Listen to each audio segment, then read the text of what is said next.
What is up, guys? It's Sean with the Sean Daily Football Channel. I have been smiling like this for about 7 or 8 hours right now. It is just the best day on Twitter or online that has ever been.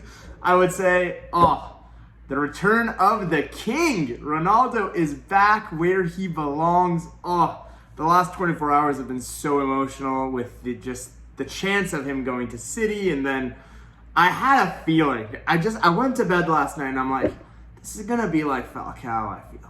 I think we're gonna get him. And it's just gonna come down to tomorrow, right?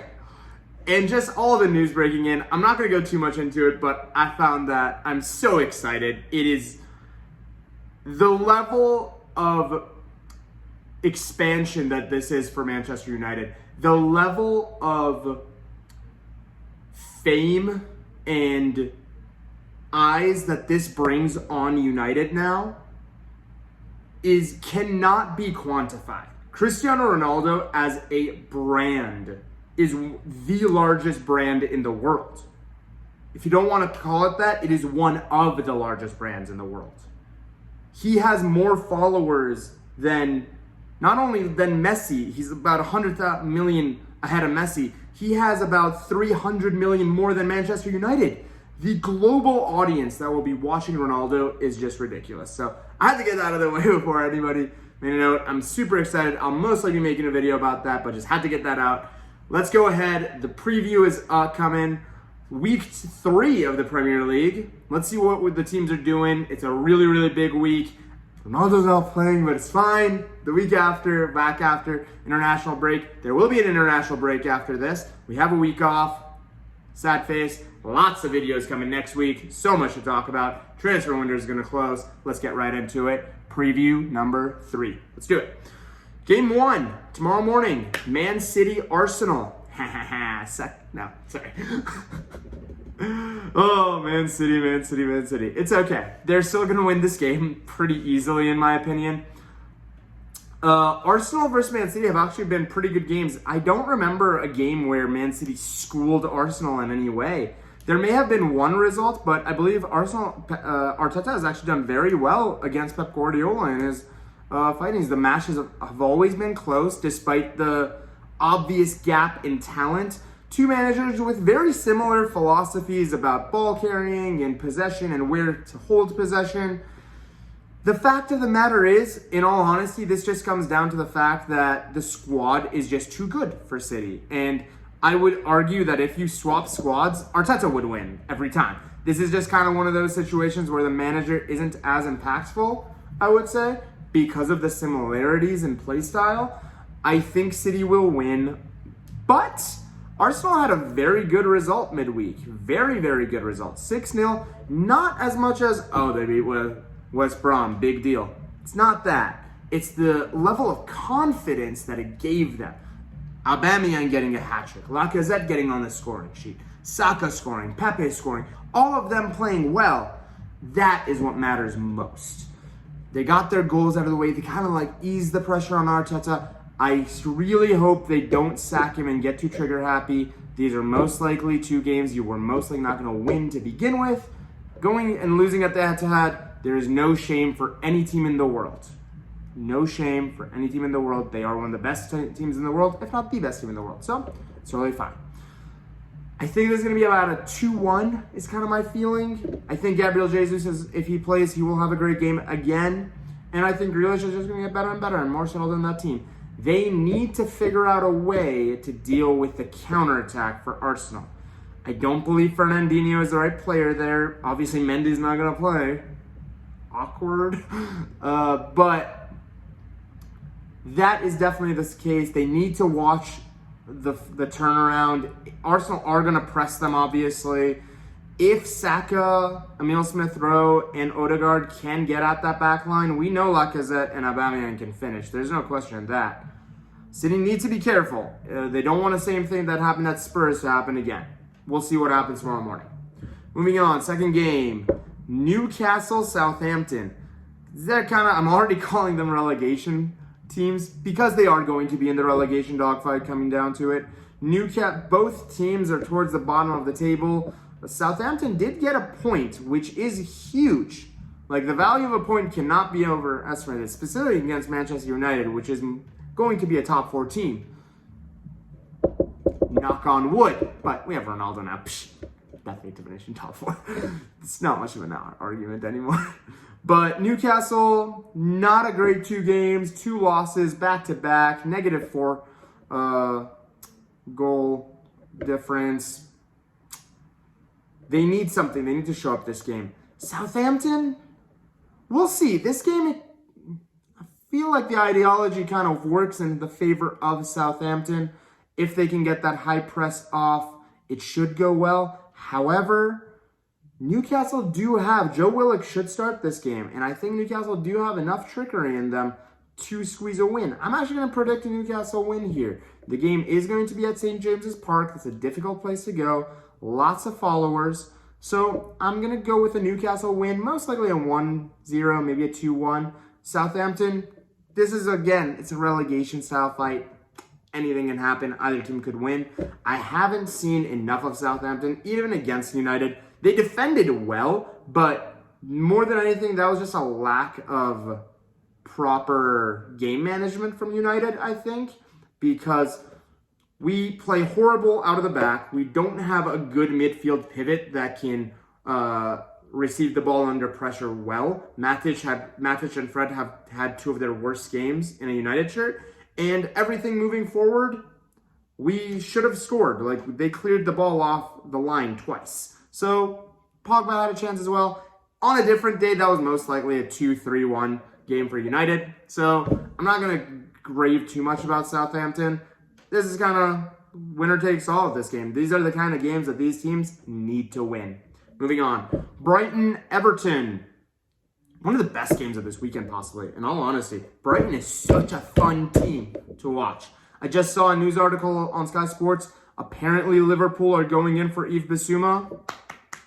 If they do, big up Liverpool. That is exactly the type of signing they need in that squad. I mentioned it in my video. Go check that out on the weaknesses of the top 8.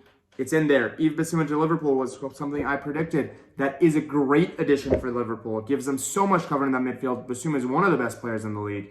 Big fan of him. I think Brighton are going for 3 wins. It took them a long time to get to 9 points last season, which is why they were kind of in that relegation battle for a while. Not this season. I don't see that happening. Neil Maupay scoring the goals. They're playing fantastic. I believe in this team. I think Graham Potter is going to do really big things. On the flip side, Everton, how are they going to do? They've had some good results. A win and a draw. They have a good team. They have, on paper, their team is better. Is Rafa Benitez a better manager than Graham Potter? Different ideologies, obviously. Defense versus attack. Does the Everton team have goals in it? It absolutely bloody does. So this game could actually be closer than you think. I'm going to go with my heart and say Brighton 1-0 most likely. I don't see them scoring many goals, but I see them scoring a goal. And I think they will win. I think Bissouma is going to run that midfield, and I think Maupay is going to get his head on a ball and score a goal. So I'm going to go with 1-0 for Brighton. That's a bit of a shout, but we'll see. Top of the table, West Ham going down to Crystal Palace. Palace did get a point last week against Brentford in a bit of a nothing game. Don't see many ways for them to win, honestly. I think West Ham are one of the most informed teams in Europe right now. They just look kind of on fire going forward. I believe they will be purchasing Jesse Lingard. I don't see a way that they won't. And I think that's a very, very good move for them. I think they should be signing Jesse Lingard because I think Lingard can offer them a lot of protection in that team. Moving forward, Mikel Antonio is looking like an absolute monster this season. I predict a 3-1, 4-2 type of win for West Ham. Again, more goals for West Ham. Crystal Palace, it's just going to take them time. Leicester Norwich. Leicester has an opportunity to kind of get back to winning ways a little bit after their kind of, I'm not going to call it a hammering by the Hammers. But Norwich is kind of a gimme game for all the top teams. I'd be surprised if Leicester don't manage to put 2 or 3 past them. I would love to see Patson Daka score a goal. I'm not going to read too much into the West Ham result. I felt actually West Ham played well in that first half. They played very well in that first half. They were ahead before the red card, but playing against a team for 50 plus minutes with 10 players, it's just difficult in the Premier League. And West Ham took advantage. And I believe Brendan Rodgers is good enough of a manager to sweep Norwich aside very easily. Predict 2-3-0 towards Leicester. Very comfortable win for them. Aston Villa Brentford, another very, very good game. It's kind of a championship game, yeah. But a lot of quality across both teams, in my opinion. I think Villa are just it's gonna take them time. Like we said last week, there's so many signings. Losing kind of the identity of your club, it's a very, very difficult thing to analyze and to explain what that does to a team. When everything you're doing is going through Jack Grealish, and all of a sudden, oh, there's no Jack Grealish anymore. Can Buendia do that role? Absolutely, he can. Is Buendia better than Jack Grealish? Not yet. Can he be? Absolutely. That team is very, very skilled and has so much going for it. It's going to take them a little bit of time to bed those in. Brentford are a difficult team to play against. Classic championship, fighting for every second ball. Long throws. Going to take advantage of the aerial threat. Ivan Toney's going to be busy. All around, they play very, very good. And I kind of predict this kind of has a 1-1 or a 2-2 written over it. I'm going to kind of give the edge to Villa. I think Ings is kind of feeling it this season, and I think they're going to win 2-1. That's kind of what I'm feeling. Whew. Big Sunday game. Biggest game of the weekend, most likely. Liverpool-Chelsea. Clash of the Titans here. This is going to be such an exciting game to watch. Oh my God. I cannot wait for this game. Oh, it's actually tomorrow. Oh, I apologize. Super Saturday tomorrow. So much good soccer games tomorrow. Liverpool-Chelsea. It's going to be at Anfield. That's the number one struggle that I see. Can Liverpool score against that Chelsea backline? It's going to be back and forth. Two teams both playing offensively. The battle between Lukaku and Van Dijk is going to be amazing to watch. Who's going to bully who? It's going to be one of those games where somebody's going to get schooled, I feel, and kind of get some egg on their face. I would love it if it's an absolute bloodbath and it ends like 4-3, something like that. Obviously, as a United fan, I want it to be a draw. Draw would be best, in my opinion. Just calm down, everybody. And I think for Chelsea, if you're a Chelsea fan, a draw at Anfield is a good result. Drawing against your opponents is fantastic at their home, as long as you win your home games. It's going to be a tough game. I can see it going either way. But I'm going to kind of give the edge to Chelsea. I just think that squad is a little too settled. I think they're going to take Marcus Alonso and Reece James are going to take advantage by the spot left by Trent Alexander-Arnold. And I believe Tsimikas is most likely going to play. I don't know if Robertson is fit yet. But it's kind of where I'm feeling at with this one. The midfield... What a midfield battle that is. Thiago, Henderson, Fabinho, or Keita maybe, versus Jorginho, Conte. Mount's gonna play. Oh, it's such a great game. This is such an exciting game. It can go either way. It can literally go either way. I'm gonna give it to Chelsea though. 3-1 Chelsea, Lukaku hat-trick. You heard it here first. Burnley, Leeds. Leeds are going to win this game. I don't see... obviously, Burnley's rigid defensive structure does work against a team like Leeds, actually, very well. If you're organized, if you can stay compact, you can make Leeds suffer. And I thought Burnley did very well last week. Given the lack of signings and the lack of investment in the squad, I thought Burnley played very well last week.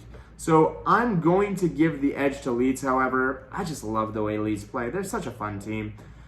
They played very, very well against Everton last week, and I'm going to kind of give them the shot this week. I feel like Leeds are kind of coming into it this season. I'm going to go for 2-0 Leeds. I feel like this is one of those games that it comes down to the first goal. If Leeds gets one, they're going to score 3 or 4. If Burnley gets one, it's going to end 1-0. That's kind of my prediction.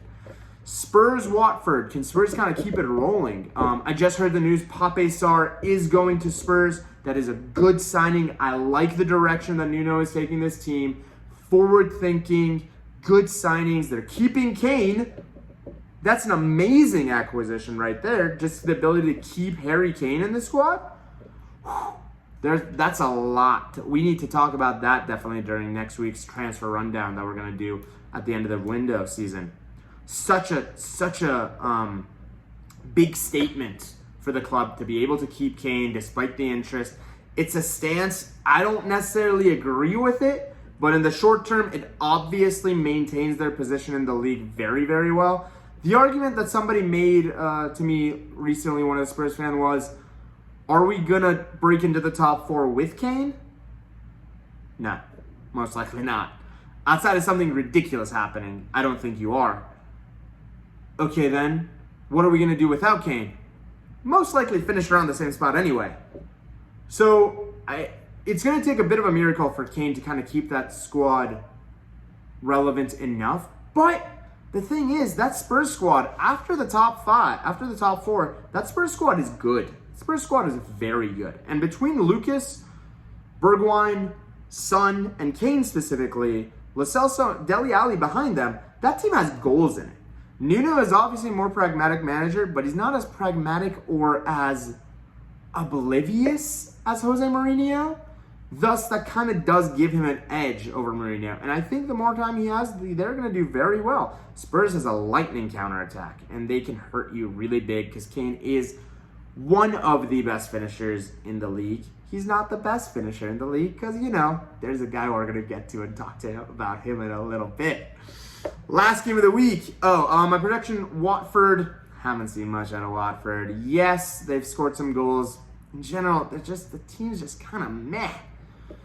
Spurs 2-0. Spurs 2-0 at home. The new Tottenham Hotspur Stadium looks absolutely beautiful, and it's absolutely buzzing every time I see it.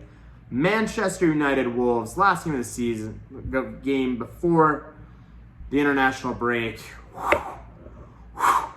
The level of excitement around Manchester United, the away fans are going to be absolutely screaming their hearts out. And it's going to be ridiculous. So the level of excitement around the team, with Ronaldo coming, I just think it's going to be sky high. I don't see a world where we drop points like we did last week. I'm going to make a call. I think Van de Beek plays this week because we kind of need him to play. I don't see why Ollie doesn't play him more. That's kind of my only complaint about Solskjaer at the moment is not playing Donny more. Moving forward, that just kind of has to be our focus. He's kind of necessary to this team. So I'm excited to see what happens. Wolves did have a good midweek game. We're going to see how much that midweek game affects teams right now. Is it good for fitness levels or is it bad because of lack of preparation? 4-0 win never hurts, but Wolves are also a team that have lost 2 games back-to-back. Leicester, Spurs, 2 very difficult games. This is a very, very difficult start for them in general. Leicester, Spurs, and United. It's not a great start. However, I'm going to go with United win here. 2-0 is kind of my prediction. Kind of need to win.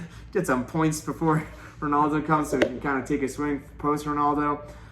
All in all, that was my roundup. So many amazing games coming this weekend. I cannot believe that Ronaldo is coming back to United. If you can't tell, I'm kind of happy about it. But more than anything else, thank you guys for watching. This means the world to me that you guys are here. Like, subscribe. My name is Sean, and this is Sean Football Channel. I'll see you guys tomorrow.